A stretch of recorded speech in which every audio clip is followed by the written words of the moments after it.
Great. Thanks, Casey, for starting the recording. My name is Matt Corser from the Pacific Institute for Research and Evaluation. I'm grateful to all of you for joining us today for today's Lunch and Learn.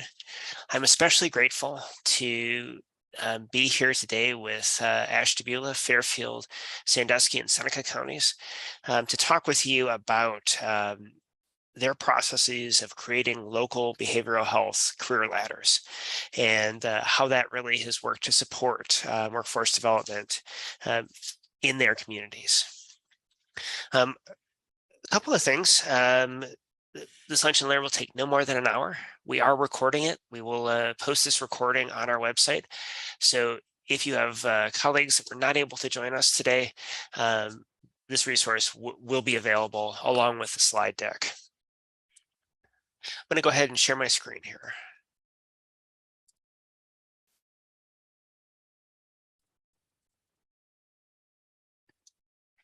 Before we begin, it really is important to provide a few details about the context of these career ladders and this workforce development work that our consortium engaged in. The COP-RCORP consortium was created in 2018 after the award of one-year opioid response planning funding from the Health Resources Services Administration. Work continued starting in 2019 with the award of 2 3-year RCORP implementation grants from HRSA. And that's really the work we're going to focus on today with our career ladders. Now these RCORP implementation grants focused, I think, primarily on 2 things. The first was really to reduce the rates and impact of opioid use disorder in our communities, and also to build lasting community capacity to address opioid use disorder and substance use disorder more broadly. The grants had 15 required core activities that really span the continuum of care from prevention, treatment, and recovery. And it's really this work related to workforce development was work that was done to actually help the grant meet a couple of our core activities. I also want to showcase the graphic on the right, and that really talks about our consortium. We have what we can consider a hub and spoke model. Our master consortium, which is comprised of our 4 communities, the Pacific Institute and Ohio University, are in the center. And around that center circle, we've got our 4 communities and their local consortia. And Ohio University and Pyre are honored to be able to provide convening services and really to help facilitate the work of the consortium. And I think it's also important to acknowledge the support we get from the Ohio Department of Mental Health and Addiction Services, the Ohio Department of Health, and then also our State Office of Rural Health. The work we've been able to engage in would not be possible without that support.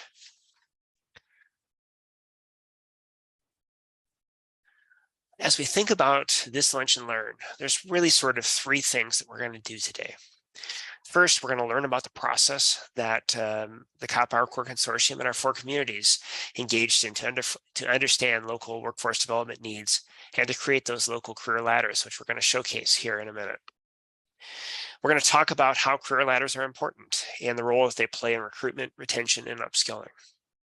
And our 4 communities are going to share their ladders and really how those ladders are being used to support and grow local behavioral health workforces. Before we go further, I want to go ahead and introduce the balance of our panel today. Again, I'm Matt Corser from Pacific Institute. Bridget, I'll turn it to you to do an introduction. Hi, I'm Bridget Sherman. I'm the Director of Youth and Recovery Services at the Ashtabula County Mental Health and Recovery Services Board. Hi, I'm Miranda Gray, and I am the Program Coordinator at the Fairfield County ADAM Board. Hi, I'm Nicole Williams. I'm the Community Outreach Coordinator for the Mental Health and Recovery Services Board of Seneca, Ottawa, Sandusky, and Wyandotte counties. Hi, I'm Jamie Belcher. I'm a health educator at Sandusky County Public Health. Great. Thanks so much. And I also want to acknowledge that we have colleagues of our panelists from all 4 communities on this Lunch and Learn as well. And it's been a team effort to do this work to help develop our local behavioral health workforces. I want to talk for a minute about really the context in which this work was undertaken. As we think about Ohio's behavioral health care system, I think our key need is to make sure that Ohioans have access to high quality behavioral health care when they need it across that whole continuum of care. Last year, there was I think in one sense, a pretty important report released by Ohio MAS called Understanding Supply and Demand Within Ohio's Behavioral Health System, Forecasting Behavioral Health Workforce Supply and Demand Across the state of Ohio. If you've not seen this report and you're interested in the area of workforce development, we've got the link here in the slide. A couple of things really to highlight is that between calendar years 2013 and 2019, the good news is that we had significant increases in our behavioral health care workforce. Sort of the big challenge we had, though, is that the demand for behavioral health care services increased much more substantially than our workforce did. So when in calendar year 2013, we really were in a shortage situation. Over the last 6 years, that shortage has become larger and even more important and severe. The report highlights that with the exception of Cuyahoga, Franklin, and Allen counties, all counties in Ohio had too few behavioral health care workers. And that's really kind of the statewide context. And, for those of us working in the system, and, probably none of this really is a surprise. It's something that we're living every day. But that's in one sense that macro picture of the workforce that framed this work that we're going to share today. The COP-RCORP consortium early on built a workforce development work group to really look at this, to look at our needs at the local level. And as we started digging in, we realized that our 4 communities shared some common challenges. The first really being that there were limited training programs and pathways to engage and onboard new behavioral health workers. There also is not necessarily even a lot of awareness of behavioral health care careers and possibilities there. When we look at our existing workforces across our 4 communities, some common themes emerged. Issues of pay rates, which is not surprising, given that, in one sense, behavioral health care funding has remained a challenge as well. Working conditions. We know that providing behavioral health care services is not easy. It is exceptionally challenging for the workforce, and it is something that it does end up taking a lot out of the workforce to provide those quality services and that quality care. Our community saw a lot of lateral movement across agencies. The idea that, in one sense, what we were hearing was that it wasn't quite clear where our workers could go, but in some cases they felt like they needed to go somewhere, so they would. We had lots of lateral movement back and forth between agencies, or movement to new agencies and then back to the old agencies. We also, had competition with our urban counties. Our 4 communities are rural communities, and it's hard in these communities sometimes to meet the pay rates that urban counties and urban providers can provide. And to some extent, there is a draw of urban areas, especially for our young workforce. We talked a minute ago about the idea that, providing behavioral health care services is demanding. And I think one of the other challenges too is that, our workforce doesn't always stay in behavioral health. Issues of burnout, particularly with, our peer workforce. Moving on, this is something that they're going to do. This is something they're going to do for a while before they move to a different area. Limited advancement pathways and limited opportunities for professional development and upskilling. Some of this is due to some of the funding challenges. Some of it is also, I think, a result of the workforce shortage. It's very difficult to provide professional development and skill building when you are in a shortage situation and it requires taking a clinician off the front line. You're going to hear more about these challenges as our communities work through and present their career ladders, as they talk about the impact of those career ladders on their work and on their communities. But really, if you take these local challenges together, what we learned as a work group was that we had a key need really to transition behavioral health jobs to behavioral health careers. And as we did that, we were hopeful that this work is going to help our workforce remain in our communities and working in the behavioral health care field. I really, as we start to move into our process and those career ladders, I want to say really a heartfelt thank you to our work group. This work group was established early on in this 3-year grant period. They've met monthly throughout the grant period and have really worked through a lot of these challenges that we're struggling with at a state level, and really I think that every one of our communities is facing to some degree or another. After our work group formed, I think really our progress in our work can be categorized into 4 different areas. Our work group's first step was to assemble a team. That's not only the team for the work group itself, but in each of the communities. A team of local folks committed to really understanding workforce needs and working to address them. So in addition to the work group that's on this call, they were supported by colleagues in each of the 4 communities. We then looked at information, data, anything we had on our workforce needs in each of our communities. And we use that to identify a problem of practice. The idea of, there's a lot of things we can do with workforce development and a lot of needs. Workforce development really is, in one sense, a wicked problem. And it's really hard sometimes to know where to start. We identified a problem of practice, which was our starting point, a problem where we wanted to address first. We then built out strategic plan maps, a way to help address those problems of practice, to make progress on them. Maybe not a comprehensive solution, but a starting point on that, a place to begin work. That's really what that problem of practice and those strategic plan maps did as we started moving forward. Those strategic plan maps and the work that we were engaged in really did bring to the forefront the idea that we just really, in some cases, didn't have a clearly articulated career ladder for some of our behavioral health occupations in each of our communities. And that led to this process of building out career ladders for each of our 4 communities. So that's really sort of the process that we've followed over the last 4 years. I think what's most remarkable about this is that by networking 4 communities together, we got to share information, we got to share innovations, and the ideas and the path that we followed really was created together in that network.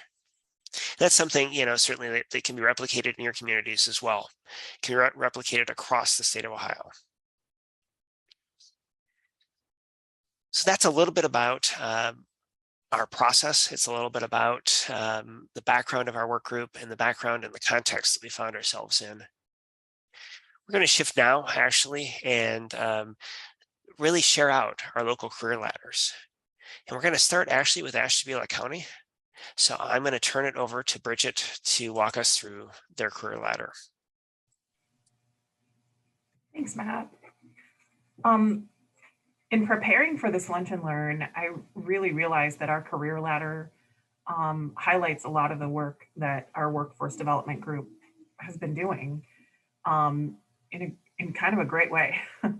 So our career ladder focuses on substance use disorder treatment, although you'll see hopefully that it does incorporate some support for just behavioral health providers in general. Our career ladder, really, we use it in helping those who are participating in some of the different training opportunities we've provided. And it starts with our peer support specialists. Prior to our work with the workforce development and our HRSA grant, we were trying to train our certified peer support specialists, but we had some difficulty engaging people to participate. And I think that our work with the workforce development group really has helped us to kind of relaunch those local trainings and get some folks engaged that weren't before. So our peer support specialists, that's kind of like the gateway for many of our folks in recovery to start on a career path in recovery and treatment. So again, we provide the 40-hour peer support specialist training. We try to do that twice a year locally through the help of Ohio Moss. And we really have seen some good results from providing that training. But I think that the career ladder really has helped some of those participants to see that their career can be a progression. It's not just I'm going to become a peer support specialist and that's the end. And that moves us along to the chemical dependency counselor aid. We also provide, and we've developed through our workforce development group work, a CDCA training academy that we host locally. We've partnered and collaborated with our behavioral health providers, and they provide the trainings for our CDCA training academy. And it's kind of a hybrid. We also incorporate the E-based academy titles that would apply to the CDCA training academy. But in addition to those E-based academy titles, we also host online local trainings in the various categories to help them get those hours of training that they need to become certified as CDCAs. We've been doing that since 2020. And again, that we partnered with local behavioral health providers to put that out there. And our other behavioral health certified providers also reap the benefits of that CDCA training academy because that helps them get extra CEs for their licensure.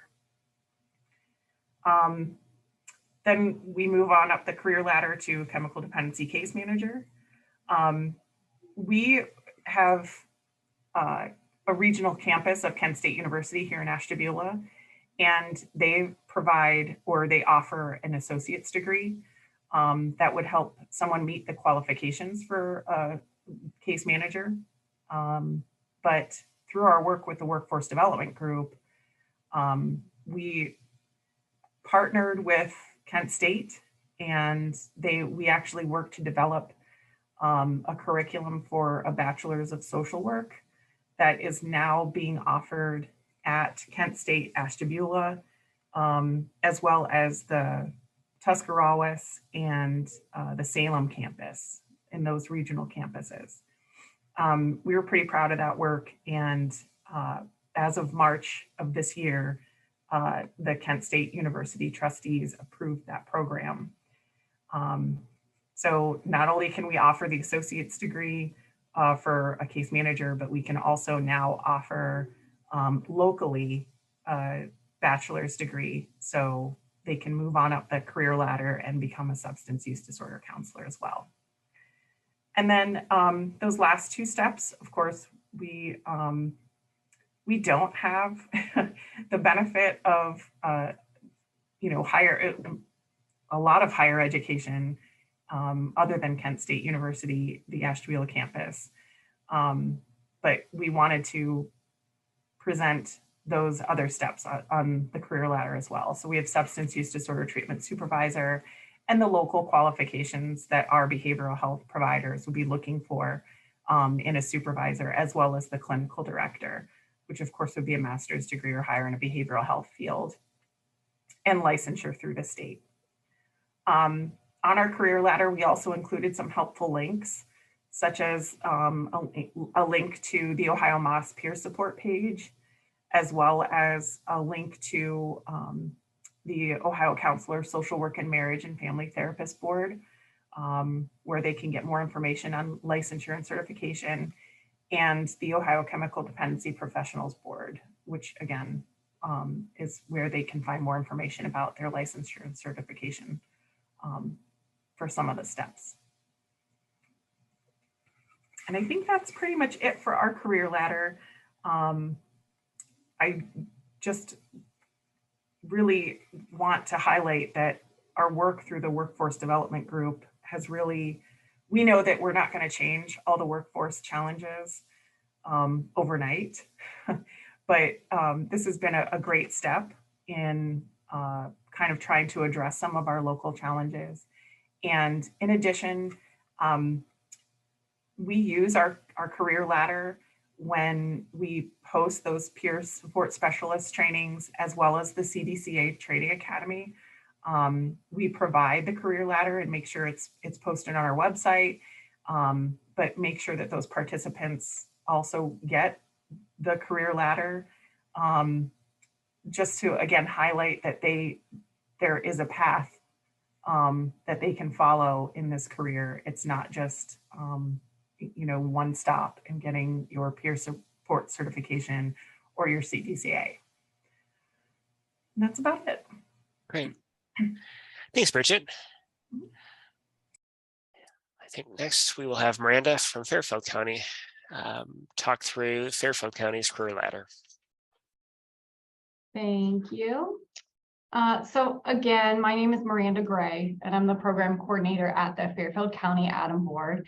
And my role with the grant has really been to focus on workforce capacity in our community in the area of recovery and recovery supports. So the career ladder that I had developed is a representation of substance use disorder treatment with a focus on the peer support specialist workforce within our local nonprofit behavioral health community here in Fairfield County. So just to give you a little bit more information about us in Fairfield County, our local consortia for the AFterward grant is the Fairfield County Opiate Task Force. And our Opiate Task Force is made up of numerous behavioral health providers, many community stakeholders, such as the Fairfield County Library, Kroger Pharmacy.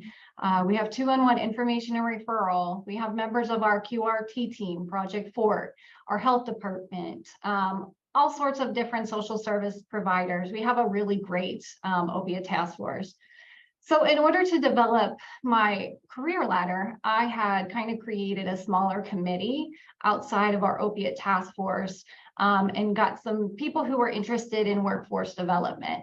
And we had some meetings where we had discussed the challenges that we are seeing and the barriers we are facing regarding the behavioral health treatment provider staffing in our community. So many of the agencies that I had talked with had been reporting all those things that Matt covered: difficulty finding credentialed candidates, not receiving enough resumes, or sometimes no resumes at all for open positions. They're experiencing high turnover rates. Like I said, pretty much everything that Matt had covered earlier in his slide are the barriers and challenges that we've been facing in Fairfield County. So to create the career ladder, in addition to my small workforce committee, I had also obtained some information from our local agency leadership. I used my own knowledge from having worked for a nonprofit provider for many years in the community, and actually had some discussions with members of our peer workforce that had been really helpful in making the career ladder. I chose to focus on a peer support career ladder just because we're seeing a growing need for peer recovery supporters in our community and really across Ohio. We've seen many providers adding new peer support positions in various programs throughout our county. And as an Adam board, we also host 2 peer recovery supporter trainings through OMOS each year. So it just made sense. You know, we have the ability to easily access potential peer support workers and to easily provide them with the information about how to grow their careers here. So as I was working on the career ladder, one thing really stuck out to me and became very apparent is that our providers were not really looking for candidates anymore strictly based on credentials, but had to consider the skills of candidates more so in order to fill some of these positions, especially the positions that are more in a supervisory or leadership role. So obviously, you know, some leadership positions do require certain credentials in order for staff to have the proper supervision. But what I had found is that some agencies had been splitting duties for managers. For example, one manager might be in charge of a certain department or program, but supervise staff from another. And you know, another manager might be solely responsible for maybe managing staff productivity and program development and not have the credential to supervise staff. So these, you know, those types of positions don't necessarily require credentials, but the proper skills to do the job effectively. So one of the other sort of pros that I had kind of found out when I was looking into the workforce challenges was that this type of duty sharing had really given some staff the ability to get a promotion or an increase in their pay when that might not have been an option for them previously, or there seemed to be more of an emphasis on credentialed candidates to fill the positions. So also I want to take a second. I want to acknowledge that we also recognize that not all PRS workers are looking to work their way up the career ladder. So one of the workforce initiatives that we had put into place here was a peer recovery supporter support group, and it's facilitated by an experienced peer recovery support worker. And when I had met with her, just to kind of talk about some of the nuances of the role of a peer support worker, she had told me that it's not about promotions to her, but what she can do within her role to impact the community. And I just thought that was really compelling. So anyways, I just wanted to throw that out there as something that we acknowledge, and the work that peer supporters do is very special and unique. So I had mentioned that the peer support workforce in our community is growing, and we're seeing providers adding positions in various programs. So this is also allowing the peer workforce more opportunities to work in specialties or areas that are of interest to them. For example, our QRT team recently added a peer support position. Providers are offering positions in first episode psychosis program, jail program, child welfare. Our veteran treatment court, specialty court docket added a peer support worker, recovery housing, so many more. There's just so many opportunities that allow for expanded experience and skill development. And I'm really glad to see that our community is moving in that direction. Unfortunately, though, we still don't have enough peer support workers to fill all these positions. So we're hoping that our career ladder will be a tool that can help with this. So some of the ways that we plan on using our career ladder are just this week, our County Job and Family Services is hosting a job fair, and our Adam board will have a table there. We'll be there to promote behavioral health careers in our community and all the wonderful reasons why it's great to work in Fairfield County. But we'll have our career ladder there to share with folks. And what's great about this career ladder is, yes, it starts at the bottom with peer recovery supporter, but it's also a good way to show the growth of the other entry-level positions like case management. And I already mentioned we have 2 peer support trainings that we host here through OMOS every year. We do have 2 upcoming in the spring. And so I'll be joining those training sessions and sharing the career ladder with the peer support trainees for those trainings. I also manage the registrations for those trainings. So as interested trainees reach out to me to apply to be in those sessions, I provide them with a copy of the career ladder. So hopefully already got them thinking about how a peer support position can really be a stepping stone to a career in the behavioral health field. The career ladder has been shared with our provider agency leadership and some of the human resource teams that we have here, so that they can kind of help their staff work their way up the career ladder if staff are interested in doing so. And I think for employers, having that visual is also a really good reminder, what are the necessary steps for a person to obtain the next level on the career ladder. So I'm sure as we start using the career ladder more, we will find some other creative ways to use it for recruitment and retention. But those are just some of the ideas that we have for now. I think that's it from me. Thanks so much, Miranda. Next, we have Nicole Williams from Seneca County. All right. So, excuse me. So when we started looking at workforce development in Seneca County, one of the first things that we did gravitate towards was that peer support piece. We first went and looked to see if we could figure out how many peer support certified individuals we had in our community. And we noticed that a lot of the people that were on the list that were in our community were people we knew were no longer in our community. Or they had moved forward in their career. So that was really where we wanted to put our initial focus, was to increase those peer support staff. Like Miranda was just saying, we also had new positions opening within the county that were including peer support individuals, and we wanted to be able to be helpful and know that we are doing the best we can to make sure that that's available in our community. We realized that I think when we first started looking at this, and it had been about 4 years since we hosted a local peer support training, so that was our first thing we wanted to do. And I think we were able to get one local peer support training off before COVID-19 hit and things went virtual. And then there was a whole nother slew of barriers for the individuals who were trying to get their peer support certification once they did like the Zoom and everything. So, and then of course, with that came with what Matt said earlier, as most of Ohio is seeing, I think we saw a workforce shortage in almost every realm. So we kind of wanted to expand what we were looking at from just peer support to how can we help from peer support on up. I'm not going to go too much into my actual career ladder, because if you've noticed a pattern between the last 3, we all focused on very similar things. I promise Jamie's is totally different. You're going to love it.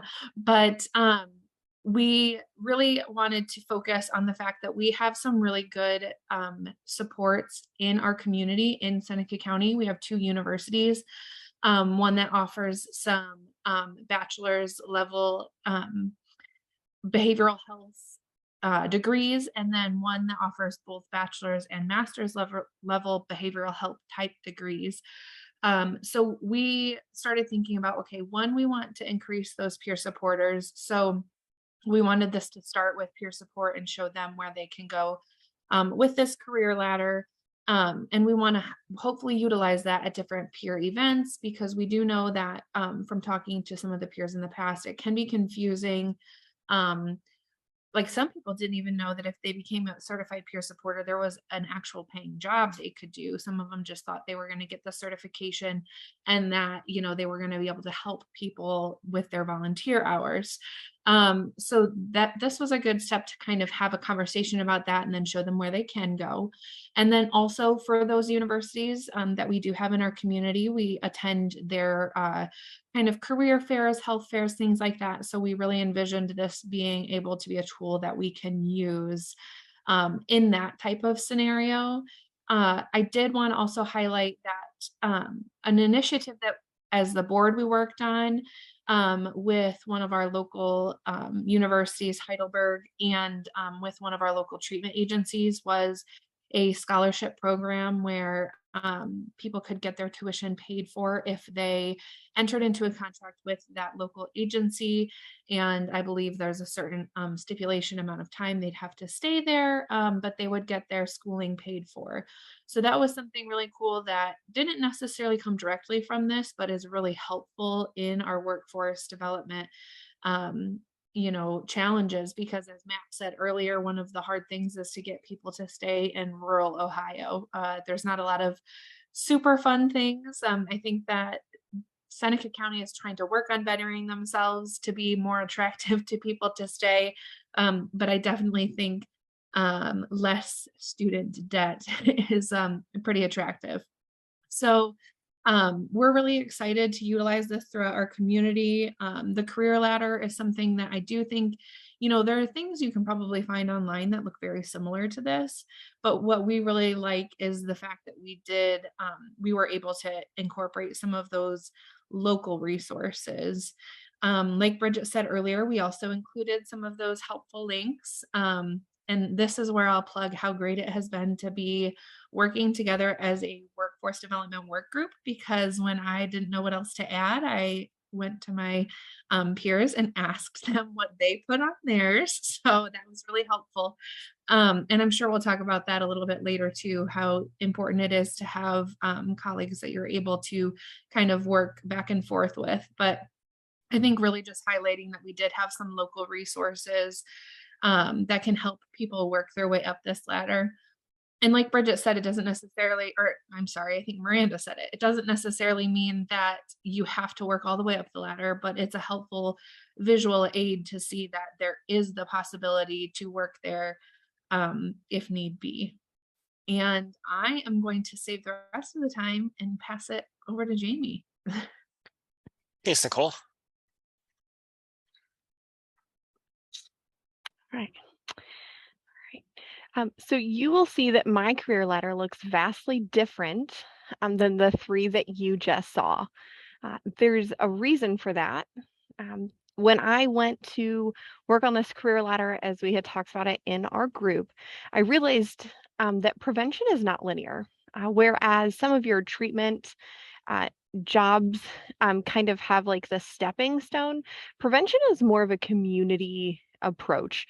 You have different individuals that are doing prevention in all sorts of different sectors of the community with different age groups. And so it's not just, okay, you have to be credentialed for treatment and you can only work kind of in these handful of settings. It's a much broader area.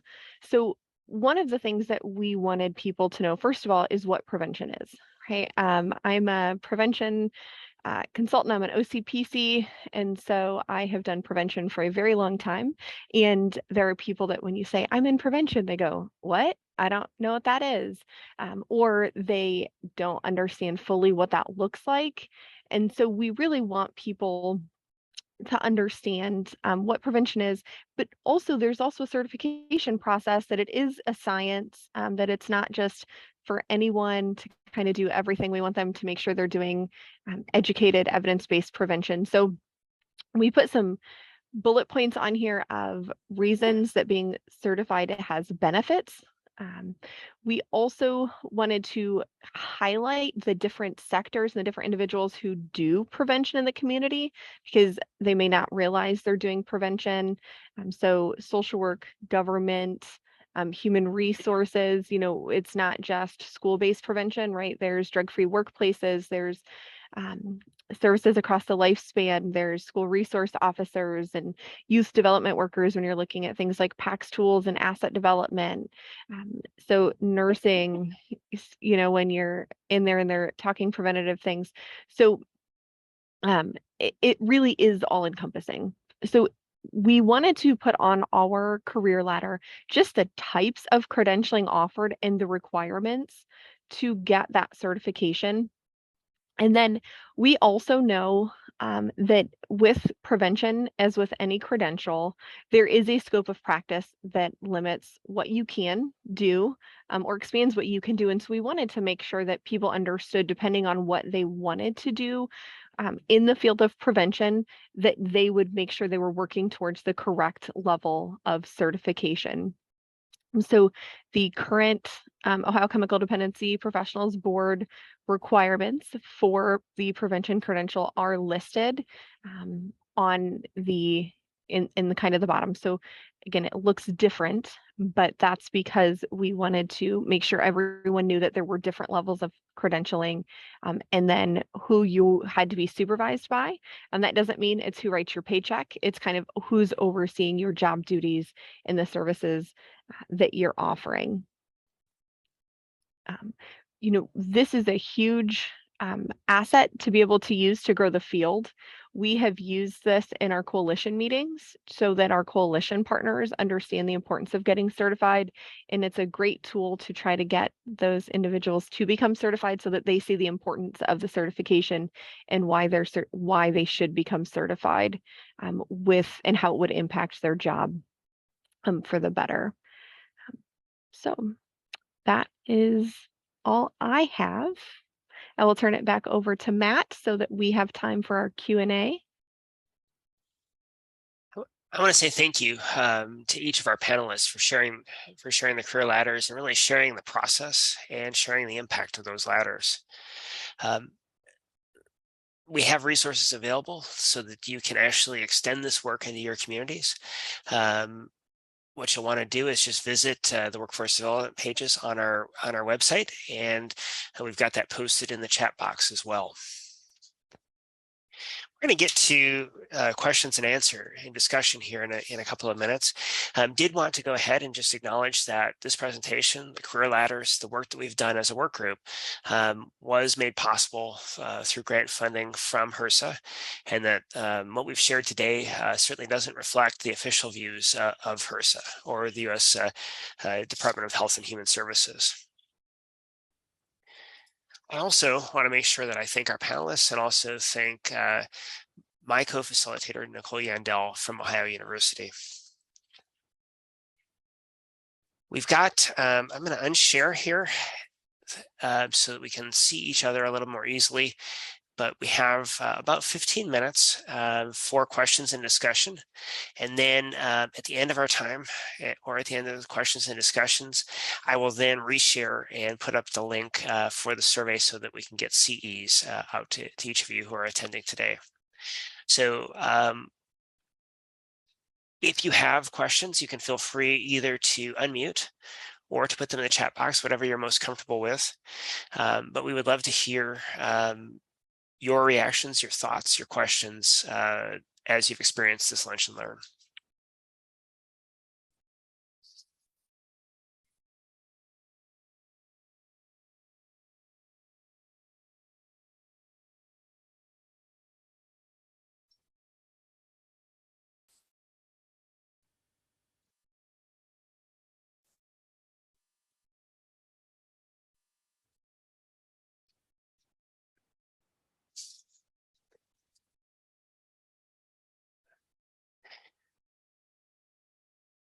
Not hearing anything at the moment. I'm going to ask our panel a question, actually.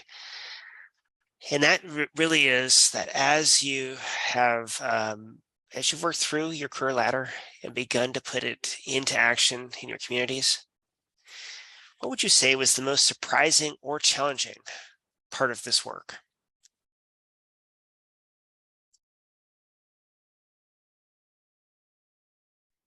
I think that one of the most challenging parts of this is knowing that a lot of work goes into preparing things and a lot of work goes into brainstorming what you can do to increase your workforce in your community. And then also knowing at the end of the day that you won't always have the response or the direct result that you want. Because I do think that, like Matt said earlier, the whole state of Ohio and probably the whole nation is experiencing workforce shortage. So I think that's part of the challenge. And I think one of the best things that comes out of it is people have a better understanding of, where they can go. I think especially kids who are first starting out in college and maybe have an idea of what they want to do, don't necessarily realize how much further they could go or that they could stay local to get to where they want to go.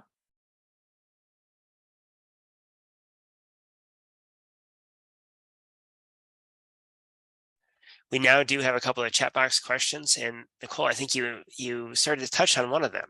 The first question, I think, from our audience to the panel is, how can we reach young people who are looking at the career options to offer the option of work and behavioral health? I know this is something that we've wrestled with a little bit as a workforce development work group, so I'll open it up to our panel. I can start this off. I know that I had mentioned that our Job and Family Services is offering a job fair this week. And I know that they intentionally changed the hours or made the hours different from past years, from 4 to 6 p.m. this year, just in hopes that they will get more high school and youth and teens to come to the job fair, just specifically for that, to kind of start in that, start younger, you know, raising awareness for these types of jobs. And I also feel like we have lots of plans for workforce development. And one of the things that we would like to do is to really start promoting behavioral health careers within our local high schools, within our county, but really just have to work on a plan for how we're going to do that. But I do think just the job fair is just one example of how we're going to be able to start that. I could just add to what Miranda said, that locally, there's a big focus on, you know, when our youth go to college, they kind of have to go out of county. We really only have Kent State University Ashtabula campus to offer locally. And it's been great because our local youth can start college courses before they graduate from high school. And in some cases, there have been instances where our youth have actually earned an associate's degree or made great strides towards a bachelor's degree before they even graduate from high school. So I think through our work with the Workforce Development Group and our development of that curriculum for the Bachelor of Social Work that is now offered at Ashtabula campus of Kent State, it's really opening the door for some of our youth to not only stay here in Ashtabula County after they get their degree, but also to look more locally for their higher education. So that's been a really big help. Thanks. Any other thoughts on that question of really engaging our younger populations? I think this one is tricky because it comes down to exposing them to the different careers out there besides your, standard. I mean, I don't want to say standard careers, but when you're in middle school and high school, you want to be an IT person or a fireman or, and there's so many other caveats out there. And especially when it comes to prevention, we are a small field. I mean, realistically. And so for people to even understand that it's a job, that you can do it, and even just public health in general, I don't think people see past the restaurant inspection piece of public health, if that makes sense, like your environmental person, and just the exposure of getting into your health and career fairs and things at your local schools. We also have a local community college in our community. That's all we have. We are right next to Nicole Williams in Seneca County, where there's 2 universities. But at our community college, there are no like public health beginner degrees or anything really in that area besides nursing that would push them towards this direction. Great. Thanks so much. Shannon actually raised a question in the chat box of if there are preliminary outcomes or impacts. Are we seeing in our communities yet, patterns of people moving up the ladder or across the pathway, or more expressions of interest in advancing on the pathway? So I'll open that question to the panel. Are we seeing anything even through discussions and what we're hearing? Much in the way of impacts yet? So I mentioned when I was going over our career ladder that we initially had started to engage with the peer supporter training prior to our work with the Workforce Development Group. And we were lucky if we were getting like a handful of local people engaged in that process or in that training. And I know in the past few years, peer support has become really a kind of a cornerstone for our recovery supports. And I don't want to say it's because of our career ladder, but definitely through our work with the Workforce Development Group, we've seen I'm able to fill those classes much more readily. And I've actually seen several people who have started with our peer support training and then they'll move on, and I see them in our CDCA training academy. And then I see that they're employed by one of our local behavioral health providers. And that's just, I would say, in the last 2-3 years. And in fact, I just had someone reach out to me who went through our peer supporter training and has gone through our CDCA training. And now they're interested in, they're looking at becoming a facilitator for their peer support training. So that's something that they're interested in. So it really, we've really seen here in Ashtabula County, at least, there was that desire for people in recovery to give back and be part of the treatment community. And we've actually seen quite a bit of progress through the different steps. Yeah. Thanks, Bridget. What do others think on our panel?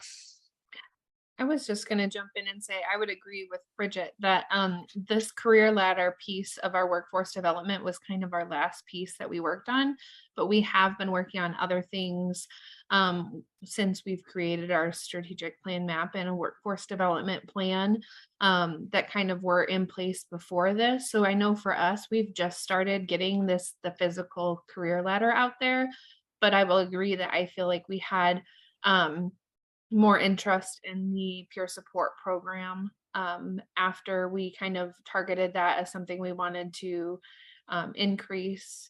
And I do think that we have seen more people interested in that. And then hopefully this will be a really good supporting tool for all of those who went through that program to see whether they just want to stay where they're at and help people right where they are, or if they want to move up that ladder. And then we'll have to, again, get more people to be peer certified, because once they move up, they're taking on a different licensure.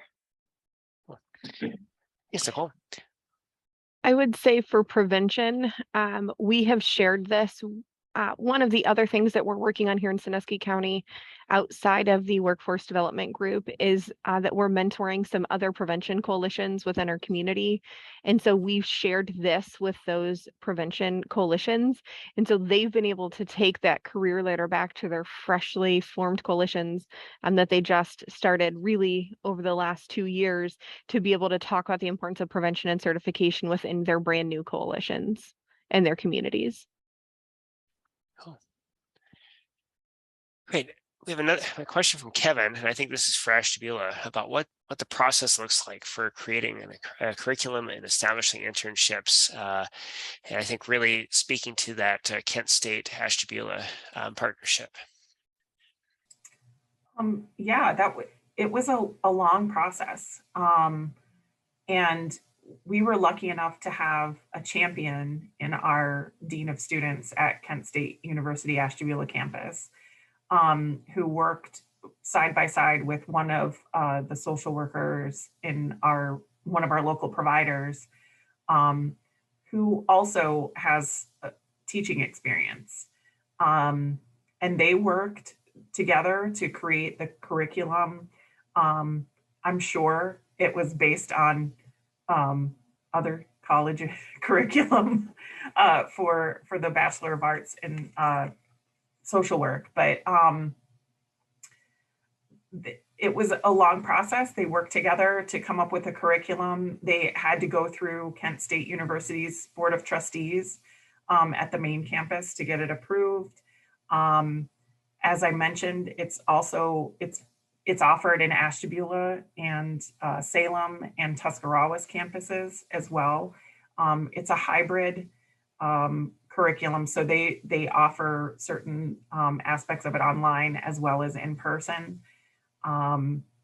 So it was a long process, but it was definitely worth it, and we had some champions in our community that really took the reins on that. And like I said, it would not have happened had it not been for the partnering with Kent State University and their Dean of Students. So it was a great collaboration. We're super proud of it. So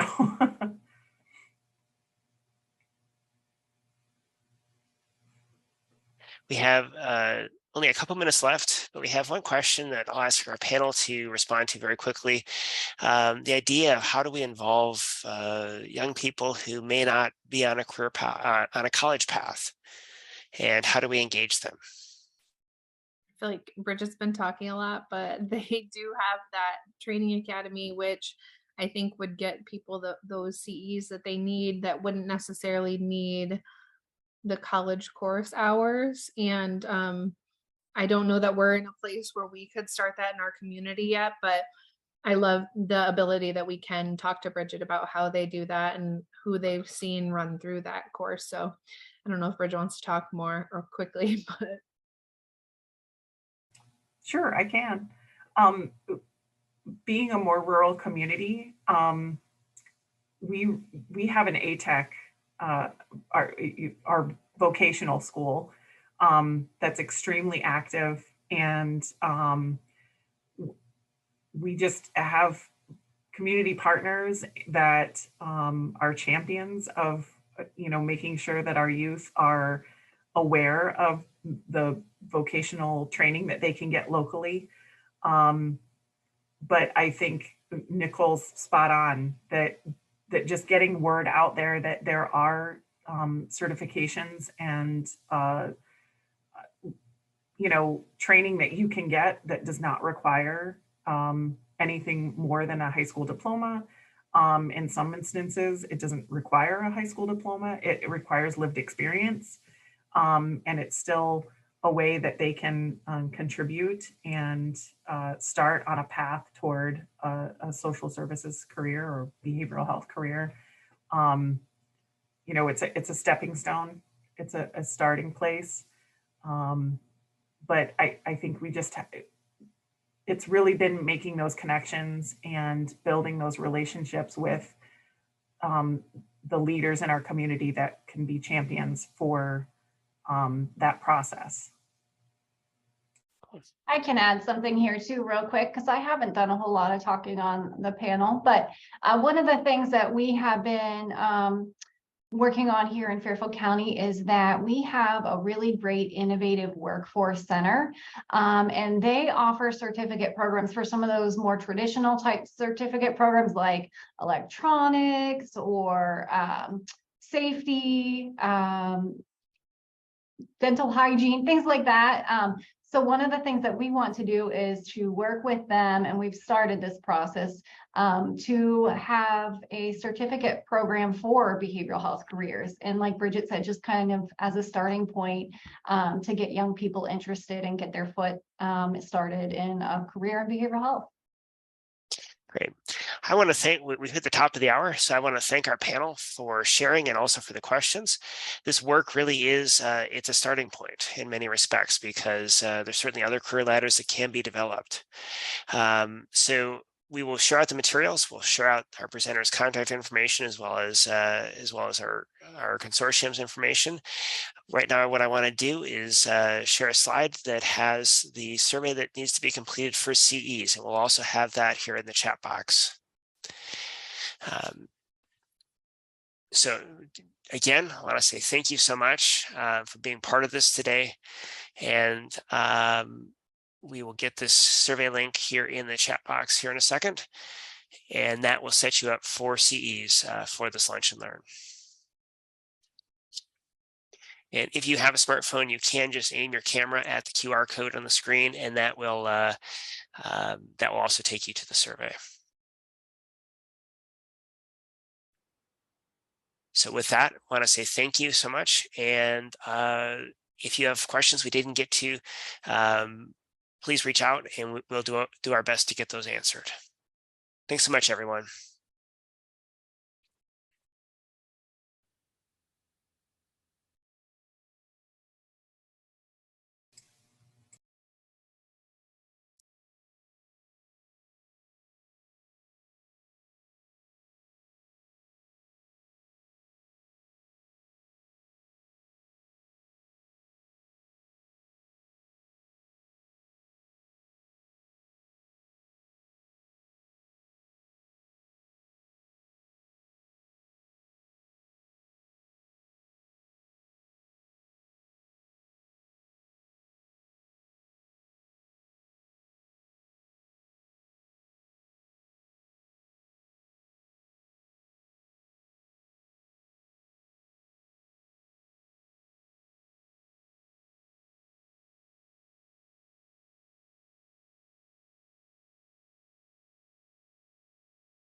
I'm going to stop sharing my screen.